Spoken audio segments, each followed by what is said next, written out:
পড়বে। যেমন দেখুন এখানে প্রথমে রয়েছে 333, এটা হচ্ছে জাতীয় তথ্য বাতায়ন কল সেন্টার।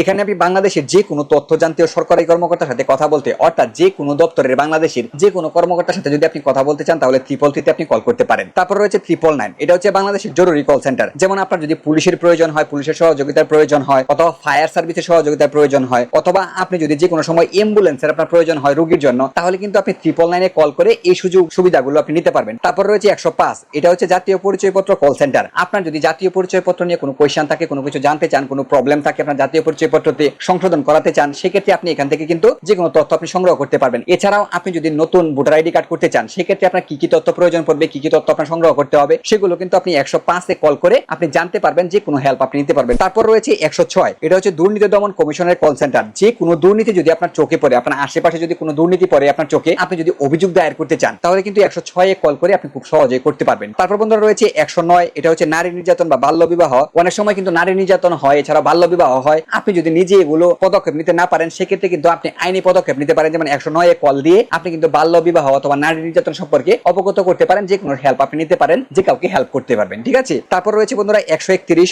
131, এটা হচ্ছে বাংলাদেশ রেলওয়ে কল সেন্টার। আপনার যদি বাংলাদেশ রেলওয়ে কোনো অভিযোগ থাকে, অথবা বাংলাদেশ রেলওয়ে ট্রেন অথবা টিকিট সংক্রান্ত কোনো ধরনের ঝামেলা হয়, আপনি সেগুলো সম্পর্কে আপনি জানেন না, আপনার সহযোগিতা প্রয়োজন, তাহলে কিন্তু আপনি 131 কল করে আপনি সেগুলো সমাধান করতে পারবেন। তারপর বন্ধুরা এখানে দেখুন রয়েছে 1098, এটা হচ্ছে শিশু সহায়তামূলক কল সেন্টার। অনেক সময় কিন্তু আমাদের আশেপাশে অনেক শিশু অনেক প্রবলেমে পড়ে যায়। সেক্ষেত্রে আপনি যদি সহযোগিতা করতে চান, তাহলে আপনি যদি 1098 এই নাম্বারে কল দেন, তাহলে কিন্তু আপনি সহযোগিতাটা পাবেন। তারপর রয়েছে 16123 16123, এটা হচ্ছে কৃষি বিষয়ক যে কোনো পরামর্শ। আপনার আশেপাশে অনেকে কিন্তু অনেক মানুষ রয়েছে কৃষক, অনেক ধরনের হেল্পের প্রয়োজন হয়, তো তারা কিন্তু অনেক কিছুই বুঝে না। তো আপনার যদি প্রয়োজন হয়, আপনি তাদেরকে হেল্প নিতে চান, অথবা আপনার নিজেরও যদি কোনো কৃষি কাজের প্রয়োজন হয়, সহযোগিতার প্রয়োজন হয়, কখন কোন কীটনাশক প্রয়োজনে হয়, এগুলো আপনার জানার প্রয়োজন হয়, তাহলে আপনি জাস্ট এই যে 16123 এটাতে কল করে আপনি কৃষি সংক্রান্ত যে কোনো সমস্যার সমাধান কিন্তু করতে পারবেন। শুধু তাই নয়, আপনি কিন্তু যে কোনো সময় একটা বিশেষজ্ঞের সাথে কথা বলতে পারবেন। তারপর রয়েছে 16223, এটা হচ্ছে বাংলাদেশের সরকারের স্বাস্থ্য কল সেন্টার। আপনি 24 ঘন্টা যে কোনো সময় স্বাস্থ্য সংক্রান্ত কোনো ধরনের হেল্প প্রয়োজন হয়, কোনো আপনার যদি মনে হয় যে একজন ডাক্তারের সাথে কথা বলার প্রয়োজন আপনার এই মুহূর্তে, আপনি কিন্তু 24 ঘন্টা যে কোনো সময় 16223 16263 এই নাম্বারে কল দিয়ে আপনি যে কোনো ডাক্তারের সাথে কিন্তু পরামর্শ করতে পারবেন, কথা বলতে পারবেন, আপনি যে কোনো পরামর্শ কিন্তু নিতে পারবেন। ঠিক আছে। তারপর রয়েছে 16256 16256, এটা হচ্ছে